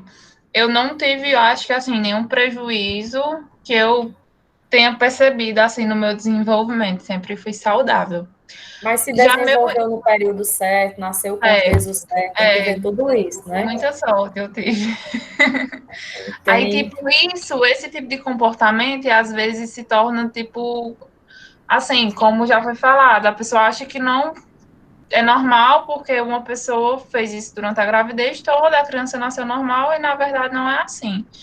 Já mas meu irmão, será que quando você nasceu, você estava com peso normal, você não tem nenhum tipo de alergia respiratória, não tem nada disso, nenhuma dessas consequências? E não. aí vai ser uma raridade, né, isso É, acontecer. exatamente, Porque porque ela, a filha da não minha que ela tia. fosse, não que ela fosse assim, viciada em álcool, entendeu? E bebesse, não, mas ela era o tipo de pessoa que saía no final de semana, tomava uma cervejinha e tal. Já o cigarro, ela fumava desde os 13 anos e ela me teve com 23. Já meu irmão, ele nasceu com prolapso de cordão, né? Cordão em volta do pescoço, foi cesariana. E ele, durante a primeira fase inicial, ele tinha um pescocinho baixo, né? Ele era mais molinho, ele não ficava durinho, ele demorou um pouquinho de tempo para ficar mais durinho. E durante a infância dele, ele foi um pouco hiperativo. Então, eu acho que vendo, assistindo essa aula, discutindo sobre esse assunto, isso com certeza deve ter Consequências do uso da substância química. isso. O filho da minha tia, ele nasceu desnutrido. Aí ele também nasceu com uma doença que eu até esqueci o nome. Professora, se puder, pode me relembrar aí. E quando ele nasceu, ele teve uma doença que caiu todo o pelo do corpo dele e todas as unhas. Eu não lembro mais o nome da doença, mas ele nasceu com isso. Caiu todo o pelo do corpo dele, que ele tinha, e todas as unhas. Isso aí vai acontecer exatamente pela carência das vitaminas e dos sais minerais, que vão fortalecer a produção da queratina, a produção das substâncias que fortalecem essas estruturas do corpo, né? Então, a falta dos sais minerais e das vitaminas vai ocasionar essa fragilidade. Professora, Oi? a minha mãe, ela é tabagista. E quando ela ficou grávida de mim, eu nasci de 8 meses por conta do que ela fumava bastantemente. Então, eu nasci de 8 meses e tive um problema respiratório. Até hoje, eu tenho um problema respiratório por conta ainda do tabagismo dela. E a insuficiência respiratória acaba sendo um problema agudo, né? E aí predispõe a alergias, predispõe a agentes infecciosos respiratórios com mais facilidade. Então, pessoas que têm esse tipo de fragilidade, por exemplo, quando tem essas doenças contagiosas que são nas vias respiratórias, são mais predispostas a adquirir a doença. Precisa ter bastante cuidado, viu? Quem é que vai falar sobre as outras drogas?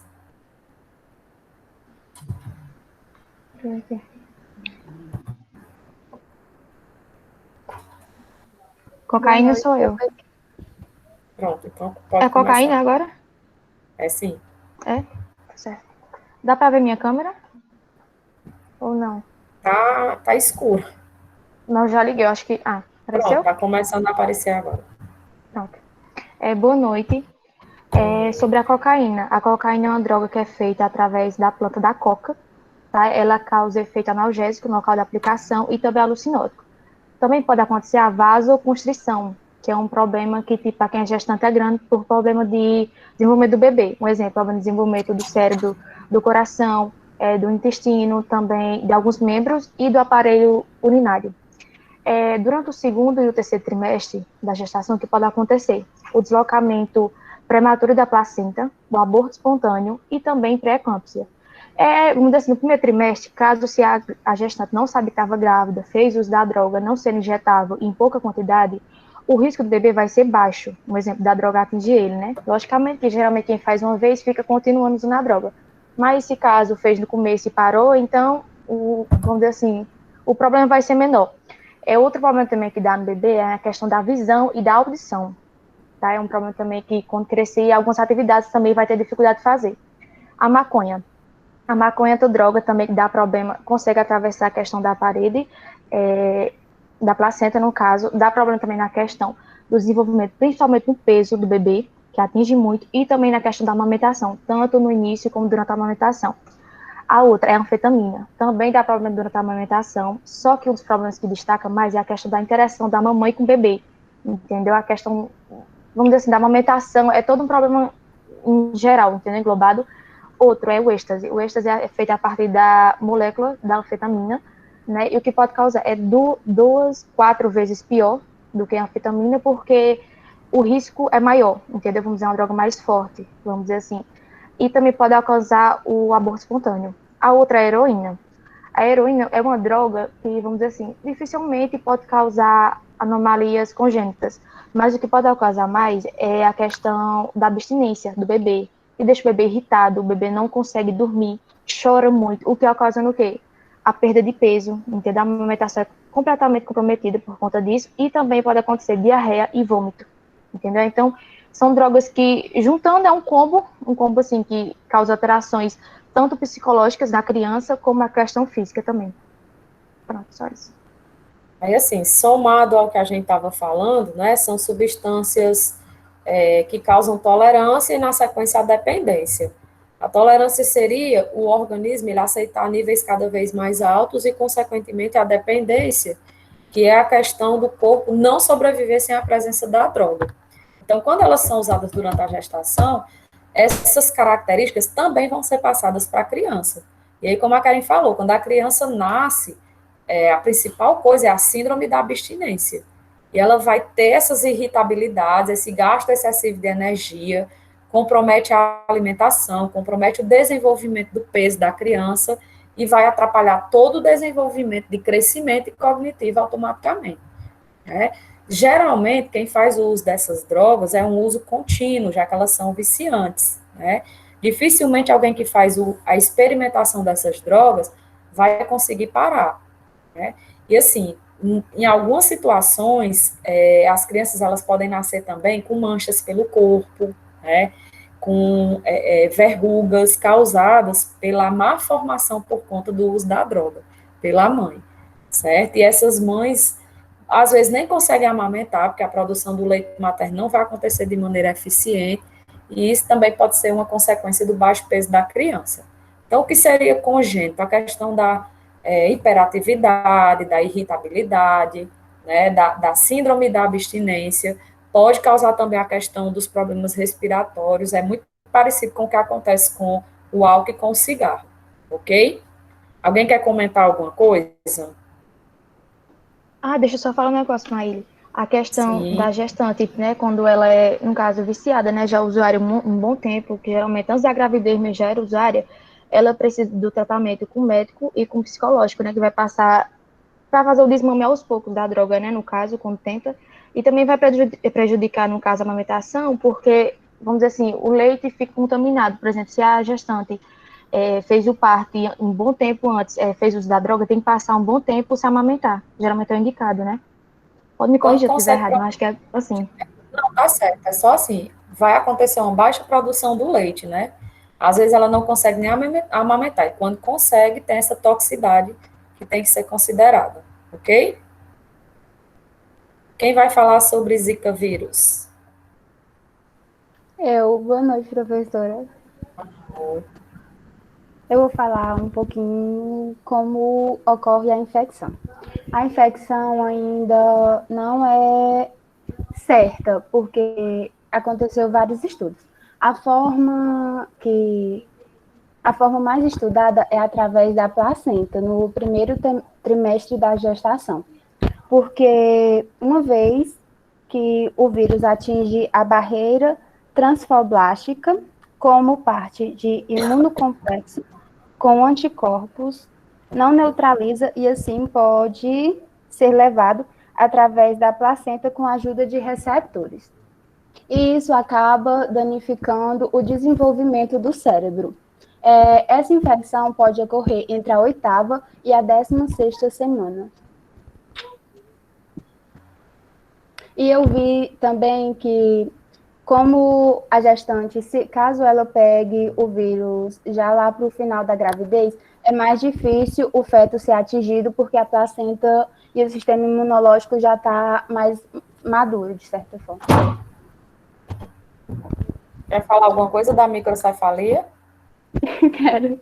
E a microcefalia primitiva tem como característica o perímetro cefálico menor que o normal. E crianças com microcefalia pode, devido à vida, ter deficiências intelectuais, problemas de visão, audição, problemas motores. Posso complementar? Pode. Zika vírus, assim como o dengue, como chikungunya, eles são arboviroses. O que é isso, né? São transmitidas por insetos, certo? Geralmente quem faz a transmissão são as fêmeas. Por que elas vão fazer essa transmissão? Elas são hematófagas, elas precisam de algumas proteínas que tem na nossa corrente sanguínea para conseguir ser potenciais reprodutoras. E nessa picada, para consumir as proteínas do nosso sangue, elas transferem os vírus para o nosso organismo. A Zika vírus é uma infecção não tão grave. Ela causa febre baixa, dor no corpo, algumas manchinhas pelo corpo, vai durar em torno de 7 a 10 dias. Para quem não está gestante, é uma infecção considerada simples. Porém, o que vai acontecer? Vamos olhar o desenho aqui.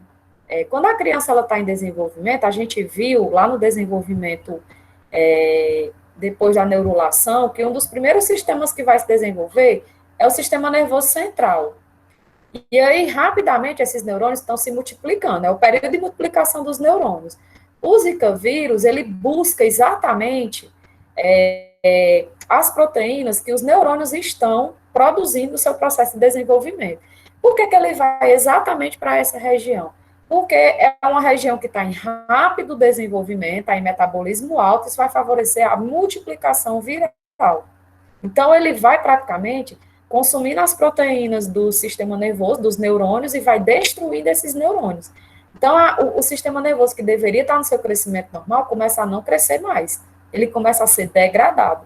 Por esse motivo, o nome é microcefalia, né? É o não desenvolvimento mais do sistema nervoso, porque, de maneira mais popular, o vírus vai estar comendo as proteínas, né? Na verdade, ele está buscando essas proteínas para a sua própria construção, já que ele é um parasita intracelular obrigatório.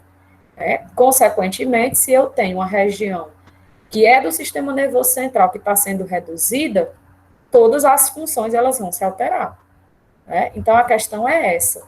A gente precisa ter bastante cuidado, aqueles cuidados que se tem com os insetos, né? Porque é o mesmo inseto que transmite a dengue, o Aedes aegypti. Para as pessoas que não estão gestantes, é a infecção menos grave que esse inseto transmite, mas para a grávida é uma muito perigosa, por esse motivo, ok? Deu para entender direitinho? Foi só juntar aí com as informações que você já tinha passado, tá bom? Alguma dúvida, pessoal? Lara, quer falar mais alguma coisa? Não, professora, só isso. Então, vamos aí para a nossa próxima alteração, que na verdade é uma IST, a sífilis. Quem vai falar sobre ela? Sou eu. Bora lá, Michelle. Sua hora. Boa noite, gente. Eu vou tentar explicar um pouquinho para vocês sobre a sífilis. Bom, a sífilis é uma doença infecto-contagiosa sistemática, onde tem a evolução crônica e a manifestação da... Ai, eu tô um pouquinho nervosa. Normal, sem loucura, vamos. Ela que fala mais quando é na hora dela, ela não consegue. Nunca vi isso. A manifestações subcutânea, que é temporária, que surge e depois desaparece com essa manifestação, que é no período de lactose, que tem os sintomas, que não tem os sintomas e depois aparecem os sintomas. Aí... Vou botar aqui na imagem da criança para ficar mais fácil para você. Pronto. Exatamente. Esse sujeito de período de lactência é aquele período que não tem sintomas, que não tem manifestações dos sintomas. Aí tem o agente etiológico, que é o... Se eu falar errado, a senhora me corrige. Que é o treponema pálido. É assim, né? É assim que fala, né? Que é o autopatogenicidade, né? Que é a bactéria que tem o alto poder de causar essa doença. Que a sífilis, ela tem 3 tipos, que é a secundária, primária e a terciária. Tá aí, ó. Que a primária é quando ocorre a infecção que é ativa, que não tem... Aí a imagem, acompanha a imagem que eu coloquei aí, ó. O estágio 1 é de 3 a 90, tem a primária, a secundária e a terciária. E tem que é a sífilis latência, que não se manifesta no organismo. A primária é a que ocorre a infecção inativa. Já a secundária é quando acontece há cerca de 2 semanas ou 8 semanas, deixando claro, gente, que se não iniciar o tratamento da sífilis primária, desenvolve o segundo estágio, que é onde pode apresentar vermelhidão na pele, coceira e também aparecimento que chama de linfonodos. Aí tem também os sintomas, né, da secundárias. Quais são os sintomas das secundárias? Que é febre, dor de garganta, dificuldade para se alimentar. Já a terciária é a mais difícil de detectar, pois tem os sintomas em grandes vasos, Pera ainda, gente, eu tô nervosa. A terciária é a mais difícil de se detectar. Por quê? Porque os sintomas dela são sintomas em grandes vasos, como a aorta. Órgãos. Que é a aorta, o cérebro, o olho, o coração. E também o sistema nervoso, né? Onde o diagnóstico é mais complicado. Aí tem a sífilis congênita, que é onde a mãe infectada transmite a doença para o feto. Seja durante a gravidez, por meio de placenta e também na hora do parto. A maioria dos bebês que nascem, alguns não nascem infectados, mas já outros sim. Aqueles que não nascem infectados, pode não apresentar, mas também pode apresentar. Mas deixando claro que alguns podem ter surdez, deformidade nos dentes e sucessivamente. Teve uma paciente que ela teve sífilis, a mãe dela tem sífilis, os irmãos dela têm sífilis, os sobrinhos dela têm sífilis, só que eles nunca se cuidaram, porque a mãe dela sempre colocou na cabeça, segundo ela, que relatou para mim, que ela teve uma decepção no casamento e por conta disso ela nunca quis se tratar. Aí por conta disso, as filhas dela têm sífilis e os bebês que nascem também têm a sífilis. Quando o bebê nasce com sífilis, ele passa a fazer um tratamento, que é o tratamento de dosagem, de medicação. Esses bebês, eles têm o tratamento de tomar, se eu não me engano, é dose única, né, professora? Que é a Bezotacil? Pode ser. Inicialmente, sim.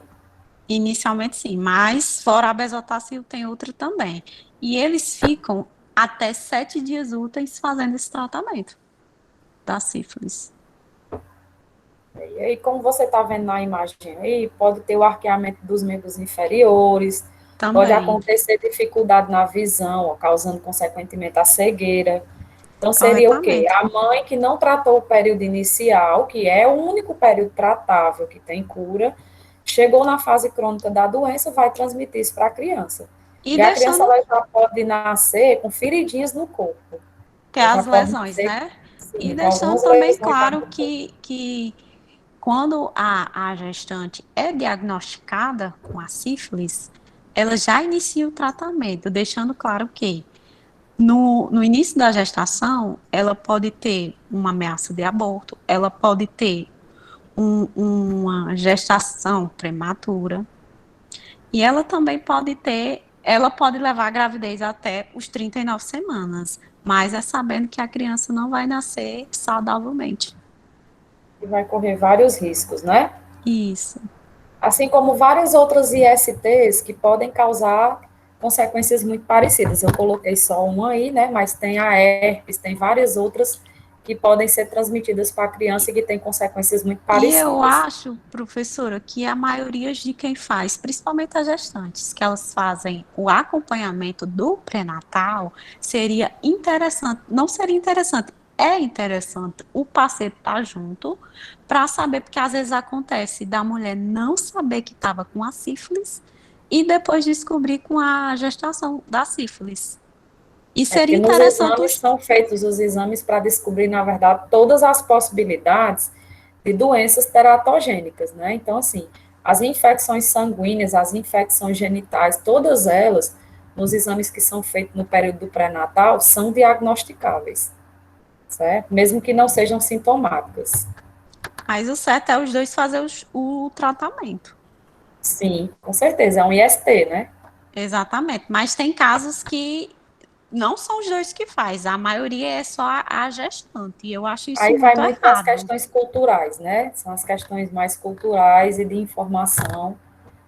Por isso, essa precariedade nesse tipo de acompanhamento. Só que no século que nós estamos, o aumento principalmente aqui no Brasil, aumentou muito o número de pessoas infectadas pela sífilis. Aqui no Brasil aumentou muito tudo, né? Exatamente. A forma de vida das pessoas mudou, né? E automaticamente as doenças aumentaram em sua frequência. Alguma pergunta? Doida por povo fazer uma pergunta, né? Você. Porque eu fiquei tão nervosa que eu tô suando. A Michele, tu falou de sífilis, né? Agora é o Wendel. Menino, o Wendel ó, ficou por último. Ele vai dar um show. Vai falar sobre as vacinas, né? Que apesar de ser uma situação que aparentemente é de imunização, mas a gente precisa ter bastante cuidado com o período em que essas vacinas vão ser aplicadas. Então, o Wendel, né, ficou aí para falar sobre as vacinas. Bora lá, Wendel? Bora sim, professor. Então, boa noite. Boa noite. Vou começar primeiro explicando um pouquinho sobre o que é vacina. E acho difícil, mas provavelmente alguém não sabe. Que vacinas são substâncias e, na sua composição, elas contêm agentes gênicos, podendo vírus, bactérias ou seus fragmentos, que têm a finalidade principal de estimular o sistema imune a produzir os anticorpos que combaterão aquele vírus ou bactéria. Sendo do tipo vacina com vírus inativo, que é aquela em que tem o vírus, só que ele está, no caso, inativo, e a vacina atenuada, que ela tem uma carga viral ativa. Eu acho que nunca se falou tanto sobre vacina quanto agora. E no Brasil a gente tem uma cartilha de vacinação específica para todas as fases da vida, inclusive para gestantes. E nela é orientado que gestantes não recebam doses de vacinas atenuadas justamente pelo perigo da carga viral. Só que tem ressalvas para cada tipo de vacina, é claro, como é no caso, a da HPV, que se for descoberto que a mãe tem, mesmo com o risco, ela deve receber a dose e ter todo acompanhamento médico durante toda a gestação. Porque o risco da criança nascer com HPV é maior do que o risco caso a mãe tome a vacina. Que esse é um dos fatores que influenciam da mãe tomar a vacina ou não. O risco do vírus. Se for mais perigoso a mãe tomar a vacina do que continuar com aquele vírus instalado no corpo dela, não é indicado que ela tome a vacina. Como se for mais perigoso continuar com o vírus do que tomar a vacina, ela deve tomar a vacina. Ah, e um dos grandes fatores que giram em torno das vacinas, além dos seus efeitos de fato pela vacina, são os efeitos colaterais. Tem estudos que comprovam que uma simples febre pode ter efeitos teratogênicos no feto.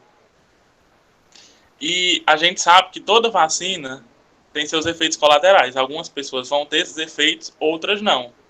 Então, isso é um fator de risco. E a aplicação da vacina também depende muito do contexto em que a gestante está inserida. Como é no caso, a vacina da meningite, que ela é contraindicada para gestantes, mas se tiver tendo surtos da doença, é mais do que indicado que a gestante receba aquela dose da vacina. Porque se ela contrair a meningite, é mais perigosa para o bebê do que se ela tomar a vacina. Aí, um dos fatores também que giram em torno sobre as gestantes tomar a vacina são fatores não genéticos, ou não genéticos não, perdão, não científicos. Porque, na atualidade, muito se fala sobre vacina e também a gente sabe que tem muitos negacionistas da vacina. Pode acontecer da mulher tomar uma dose de vacina e ter um aborto não causado pela vacina, mas para pessoas que não conhecem e para os negacionistas, aquilo vai ser um motivo de gerar uma possível revolta, como a gente já deu, a revolta da vacina, e agravar o sistema de saúde pública. Eu tinha escolhido uma vacina para falar sobre ela, que era a tríplice viral, mas eu acho que Tuane já falou muito bem dela, então... Não, mas você pode falar de novo, não tem problema não. Ela está aí, inclusive, no nossa tabelinha aí, no slide, a primeira. É a tríplice viral, que ela não é indicada que gestantes tomem, justamente porque, por ser uma vacina ativa, uma vacina atenuada, a gestante pode vir a desenvolver a síndrome da rubéola congênita, que pode causar cegueira no feto, pode causar surdez, além, é claro, do natimorto. Também tem o caso da vacina do tétano, que ela é muito indicada durante a gestação, porque devido à vacinação, o tétano, a vacinação do tétano virou algo que está no cartão de vacinação da gestante, porque devido à sua existência, o tétano neonatal virou uma doença praticamente inexistente. Procurou alguma coisa sobre a Coronavac? Não, professora, não cheguei a procurar. Porque